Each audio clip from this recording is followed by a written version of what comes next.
Hey everyone, welcome to the Ashe Boi Podcast. This is number 18 and it is a super hot one today because the past 5 days it has been super fucking hot. So this podcast is about critical thinking and I use critical thinking every single day to talk about topics, and with that there is a scent of controversy. So if you love my videos, like and subscribe and share to all your family and friends. YouTube, Instagram and TikTok, the links are going to be down below. Let's get into it. So the first topic I'm going to talk about is the hot weather in Perth this week. So the past 5 days it has been super hot. So on Wednesday it was 38, on Thursday it was like 37, Friday was like 39, 40, Saturday was 37 again, and Sunday was 36, and today is 34, which is fine because today has been the coolest day of this week. And the past 5 days, it's been crap and pretty shit. But the good thing is, on Friday, I went to the beach, went to Scarborough, had a dip, then came back home and I felt, energized, even though it was the hottest day of the week. And, with the hot weather, it's been quite draining. So the motivation and drive this week has been a bit of a low point, but, I've got my drive back. So, I'm quite excited, and hopefully this week's going to be a better week. And to be honest, when you're walking and you're wearing a mask and then, half an hour later you're just dehydrated, that's what it felt like for the past 5 days. And that's why on Saturday and Sunday I just stayed inside because, who wants to wear a mask when it's like 37 degrees in the day? There's no, sort of wind, and then you have to drink, coconut water, to stay rehydrated, it's just, Yeah, it's been a warm one and it's been a hot one, just like this podcast. So if you love my videos, like, subscribe and share to my friends and family. Instagram, TikTok and YouTube links are going to be down below in the description. So yeah, getting back to the hot weather, it has been pretty crap, and all I want to do is just wear the drip. I want to be wearing my denim, jeans. I want to be wearing my denim jacket again. I want to be wearing my scarf, the Geelong or Melbourne scarf, because to be honest, I'm sick of this hot weather, and I want it to cool down a bit so I can actually do some stuff, because I love going out, I love doing things, but when it's 38, 39, you can't really do much except between 6 o'clock to 8 o'clock, and then at night again 6 o'clock to midnight. So yeah, it's been quite hot, and you can't really do much, and with the heat you got to deal with it. You got to block up and you got to do what you have to do, and if it gets too hot you shut everything up and put the aircon on. Lucky enough I got aircon, because if I didn't, holy crap, I'll be running to the quickest Woolies or shopping centre and then staying there for an hour just to cool down in the freezer section. So yeah, so that is the first topic done and dusted. So the next topic I'm going to be talking about is quite a serious topic. So last night the Winter Olympics finished. They had their closing ceremony, but that did not come off as quite a positive one, I'd say. I haven't been really watching the Winter Olympics that much, nor have I watched TV at all. I've been, just tuning into YouTube stuff.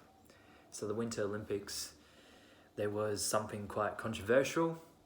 There was something quite distressing for athletes. So if you feel this is, too personal, or, you're feeling quite anxious about what I'm going to say, or this is, not your type of thing, you can skip until I finish this topic, and then you can get back into the podcast. So allegedly what happened was there was an athlete in the Russian figure ice skating team, and she allegedly was put in place because of a doping scandal, supplement scandal, by allegedly the Olympic Committee and the ROC, which is the Russian Olympic Committee.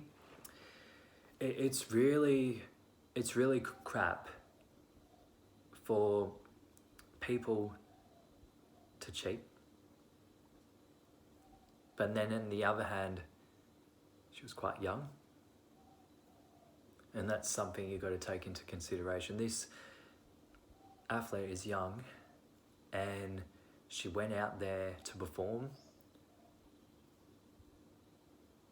But the way the Olympic Committee and the Russian Olympic Committee allegedly treat the athletes is quite, corporation energy, I'd say. That corporation energy they bring in to the Olympics is very crap. It's very shit because a lot of these ice skaters and a lot of the athletes that perform at the Olympics, they've trained their hardest every single day for 3 to 4 years to go to a different country to perform their best talent, and then being told by the Olympic Committee or whatever, and they say, hey, we're not going to do medal count because allegedly one athlete did something wrong. And to all the athletes out there, especially the ice skaters, I feel so sorry. And I have a lot of empathy for the athletes that trained their very hardest and did the best they could. And a lot of people have their passions. Imagine if, at the Oscars or at any award show, there was someone that did a controversy and then they said, okay, ladies and gentlemen, there's not going to be an award show because this one individual allegedly did something wrong. And that is quite disheartening. It's absolute BS that these athletes have trained their hardest and they can't have a medal count. It's daunting for the athletes' mental health, and they go out there to perform their talent and then they get told, oh no, there's no, achievement, or there's no medal, no achievement. A lot of these athletes are gonna feel like crap because they haven't had the good experiences. Imagine if Australian Open, for example, and it was the semi-finals, close to the Open final, and then a week before the Australian Open final, they said, hey, we're not going to have the Australian Open Cup anymore because one athlete did something wrong. And it's crap. And we've got to take into consideration that a lot of these athletes, and allegedly there's been a lot of incidents from a country that uses supplements as a gain to make athletes perform better. And for the people that don't use those supplements and they try their very hardest, and even if they don't make the Olympics, they still tried their hardest and that's their passion. And I'm going to keep this person anonymous, but for someone that I care about, and then their passion. So for someone that cares about a sport, and then they look at the sport and they watch the sport and their passion for what they're doing, and then there's a controversial thing that sort of comes into it and it just circles around them. It's not good. It's not good for athletes for them to be treated like dog shit almost. And it's honestly the consequences of this controversy occurring is going to have ramifications in the future, especially for the next Olympic Games and especially for the next Winter Olympics, 2026, 2028, around that time. Even the Commonwealth Games too. So it's not the best feeling. Like imagine if I went out and I did a singing performance or a acting performance and I got nominated for an award, and then at that award ceremony they went, sorry guys, but this award ceremony is cancelled because one person did something wrong. It's the same thing that allegedly happened at the Olympics. And you got to be careful with the big committees because they, and I'm going to say this, allegedly, they only care about the money. They don't care about the people that actually perform, the people that care for the sport, the people that put their passion and heart out to perform their very best, no matter what. The people that love the experience of, for example, ice skating in an ice skating ring, to perform at a footy field at the MCG or up to stadium, to get a try down at the SCG or Sydney Olympic Park. People that are running, long distance running. For someone to have an advantage gain to perform better instead for the people that have done the right thing to perform better, it's crap. And no one likes to cheat. Because allegedly, cheating is going to have ramifications for the future. It's going to affect the person no matter what. And honestly, there needs to be some sort of commission into, athletes that are being used by allegedly the coaches, either the Olympic Committee or whatever committee it is, whoever is in charge with the medical things and stuff like that. They shouldn't be allowed to treat their athletes like dogs. They are a person. Athletes are people that want to perform their talent to the world. And they performed for years. They performed for years throughout their childhood, and that's their passion. And they followed their dream to go to the Olympics, to perform to a lot of people around the world, and then being told, hey, there's not going to be an award for it. There's no words to describe that feeling. No fucking words to describe that. So yeah, that is quite a serious topic to talk about. And I just really wanted to address it because it honestly badly affects me, especially because I love my sport. I have got quite a passion for it, and for people that love what they do in sport and whatever, if they love to do podcasts, they love to do singing, acting, whatever.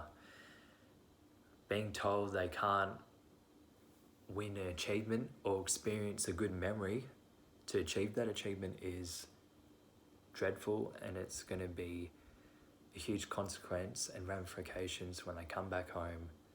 It's just awful. And the treatment of athletes need to be better. So yeah, the other topic I want to talk about is some serious consequences for an AFL team. So I'm not going to talk about the player that is probably going to miss this year's AFL season because of health and safety protocols. But I'm going to talk about some of the injuries this club has had. So this particular team, the West Coast Eagles, have had a few injuries, which is a bit concerning to, just before the start of the season. So I've heard that Jamie Cripps is allegedly out for 6 weeks, which is pretty crap, and could lead to ramifications for the Eagles forward line not to be quite good. I've heard Oscar Allen's injured too, I'm not sure when he's coming back. I'm not sure if it's a couple of weeks injury and he's back for round 1, or it's only maybe 3 weeks so he comes back round 4. I'm not really sure. I'm going to look into it a little bit later. I heard today that Greg Clark got injured, which I'm going to look up and see if he is. And he's allegedly going to be missing 3 months, which is quite, crap. So I'm not really sure what Eagles are going to do. So they're going to have Kennedy. Then they have Liam Ryan. They've got Willie Rioli. They've got Jake Waterman. And Barras they're trying to put up forward when he's, quite a key defensive player. I don't know what's going to happen with Eagles this year with the injuries. Because I can honestly see Eagles being bottom 4, but I've also can see them being 10th or even 8th. I'm not too sure what's going to happen with that club. Even with Luke Shuey, he's injury prone too, so I'm not too sure what's going to happen with Eagles. And with Eagles, there's been too many articles written about them with all the injuries they've had just before the start of the season. It is a bit crap, and usually when there's a bit of off-season, pre-season trouble, it can lose that drive and motivation to perform. But we're going to wait and see, because anything can happen, and we'll wait and see when round 1 starts next month. And I can't wait when the footy comes back, because I'm going to be tuning in and I'm going to be watching the footy. Especially, it's going to be great seeing 100% capacity at the MCG in Marvel Stadium. There is going to be a 75% cap at Optus Stadium, but for 2 years, Victorians and Melburnians out there, they just want to see their team perform. And I love that they've got their 100% cap back, because, for a lot of people, footy is their life, footy is their blood. And for athletes that perform in that industry, they want to perform, they want to play, they want to, they want to see their fans excited, they want to see their fan base excited, they want to see their members excited, they want to, perform to the best of their ability. And hopefully this season will be a better season. Allegedly I think there's going to be some interruptions, but hopefully it's going to be a close season. I reckon it's going to be quite unpredictable for tipping, especially the fantasy team, for ins and outs, but we'll wait and see what happens next month. So that's the Eagles chat. So the next topic I'm going to be talking about is some, boring election stuff, because the election's going to be coming up in the next few months. So every single day, and you probably see when you're out on your phone, Scomo Slomo, that's what I'm going to call them now, Scomo Slomo. Scomo's been a very slow-mo cunt. Yeah, you're not allowed to say that word. You're not allowed to say the C word. So, Scomo Slomo was allegedly out in regional Victoria, and he went to a cafe, and everyone was hating on him for going there. And then he allegedly got a coffee, and he allegedly left without paying or something dumb. And allegedly he didn't even checked in. It's a bit crap, And there was a 60 Minutes documentary about him, and he was with his wife Jenny, and he was cooking up a curry. And it was quite cringe. And what's even more cringe is his TikToks. And I've been scrolling through his feed on his TikToks, and honestly, it is super cringe. And every time I see his TikToks, it makes me laugh. And it's making me laugh because there was one TikTok where he's at this warehouse and he's wearing like protective gear and stuff. And then when he's doing some sparking stuff, he takes his helmet off. He's like, oh yeah, It was just sparking, and then there was like flashes of like fire and stuff. It's like, what the hell, man? You can just say to him like, hey, are you that dumb? You're the Prime Minister and you're that dumb to take your helmet off through WHS. You're that dumb. And when he's on TV, he's just like, yeah, so guys, just you just gotta wait here for a second, you know. Yeah, you know, like the cricket's been really good. Yeah, and I'm really, really excited about the Cronulla Sharks performing at the NRL today. Yeah, so I'm gonna just make this crystal clear. It's gonna be fine. Everything's gonna be fine, you know. Jobs and growth, you know. Yeah, allegedly it's gonna be all right, you know. Like, it's gonna be fine, and nothing can stop me.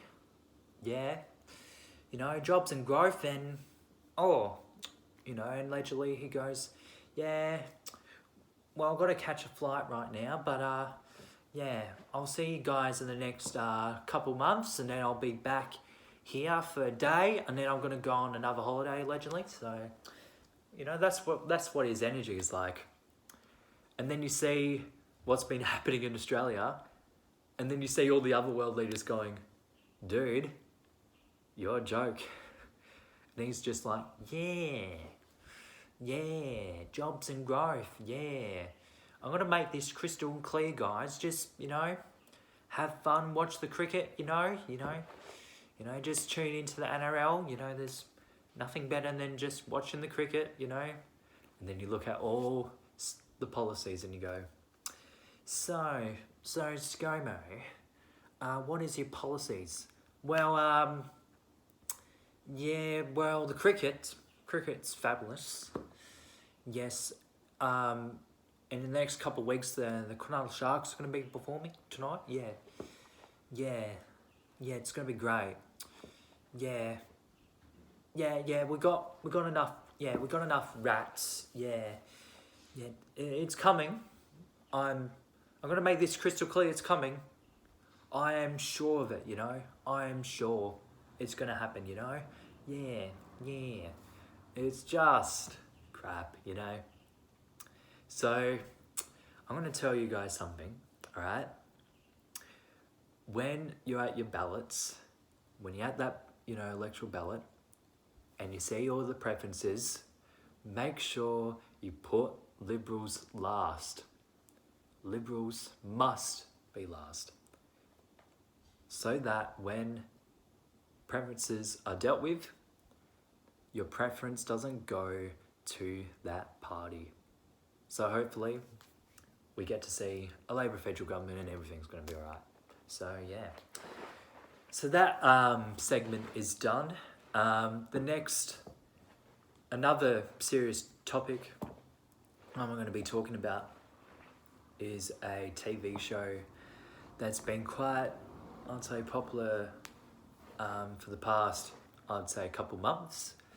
A lot of people have been tuning in to this TV show. It's on HBO, and a lot of people are streaming it on the Netflix and that stuff like that. So it's called Euphoria, and when I finished season 1 and I finished like half of season 2, that show, every single episode I watched, it's super real. And even watching it, it's quite daunting. Yeah.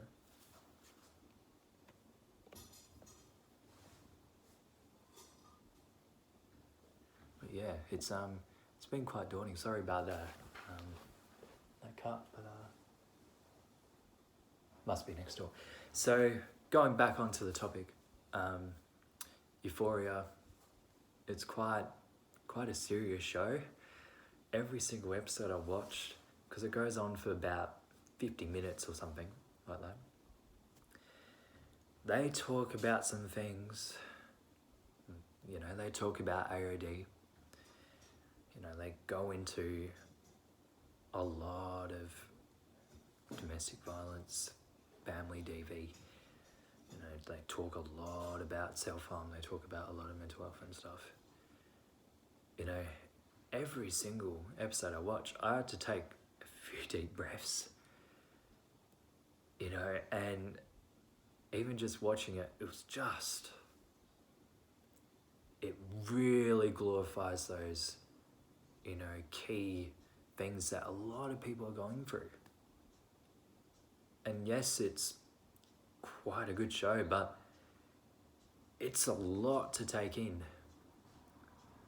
And especially for people that are, you know, tuning in to that show just before bed. And then you're sleeping with that negative thought. It's just glorifying. It's really, really glorifying watching that. It's, you know, it out of all the shows that I watched, like, glorifying, the most glorifying show that I watched was Game of Thrones, probably between season 1 to 6. Forget about season, 7 and 8. Euphoria is one of the most glorifying shows that I've ever watched in my life. And they talk about some things that are really heavy, like super heavy. And then I look back and I go, holy crap. It's like, for someone, that is experiencing those things, it's really, really, really, and it's really hard to describe that feeling, but after watching that, it honestly brings your mood down. And I'm going to try and avoid that show. Like, yes, it's a really good show, but it's honestly bringing your mood down. The topics they talk about, the things that they're saying, it's really, really heavy. Especially the time span of the episode, where it's, 50 to 55 minutes long, and there's some very heavy subjects. And if you want to watch that show, you gotta be really strong for yourself. It's really daunting. It really glorifies those things. That's just my opinion anyway, but it's really heavy, especially, some of the characters, especially Zendaya. Some of their performances are, Oscar, award-winning performances, but it's really glorifying. So, yeah, if you want to watch that show, just watch one episode and see how you feel. And if you don't really like the show because it's too glorifying, then don't watch it, because yes, there's some really good characters in there, but after watching it, I go, crap. I start questioning myself. I start going into that, existential, crisis type thing. It's like, wow. And then I think to myself and I go, whoa, this is quite, heavy, and even going to bed, it's just, you're thinking about it and it's like, crap, that's heavy. So yeah, I think the big consequences of that show is, how it's going to affect Generation Z, I'd say. And they talk about all things, which is really good that they're talking about it, AOD, DV, mental health, everything's on the table. But there's a lot to deal with, and I think people watching that show, you've got to be super strong. Like your mental health has to be super strong to watch that show, because if I was watching that when I was going through a rough time, I'd feel that it would make me feel worse watching an episode on repeat every single time. So yeah, enough of Euphoria chat. But sort of the next subject I want to get into is a bit about Australia culture. And I feel that right now, and I'm sort of getting, into it, probably the past few months, probably since November last year, Aussie rap. Cursor is a mad lad, and his singing is amazing. It's super real, and I'm listening to a few of his songs, and it's just so good. So good. It's got that realism in there, in songs, those real words, and I can, every time I listen to those songs, I can envision the story behind it, and it's really, really good, because I feel, especially nowadays, I feel a lot of the songs are quite la-da-da, the la-di-da-di-da, I'm at the beach, I'm singing some tunes, and then I go and get, a cold beverage, and then that's it.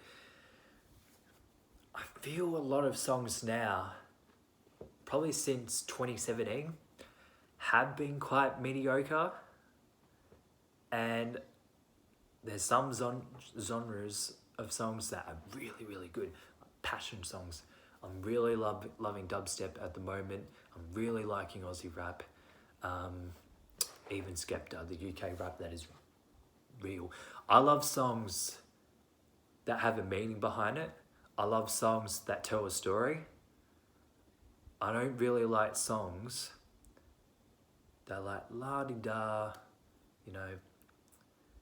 There's some songs, before 2017, some like the original guys that were doing that really good, and some of the indie stuff I don't mind, indie rock, and also, bit of indie stuff, Tame Impala and Dear Sunday, great bands, but there's some of the songs, it's just a bit mediocre.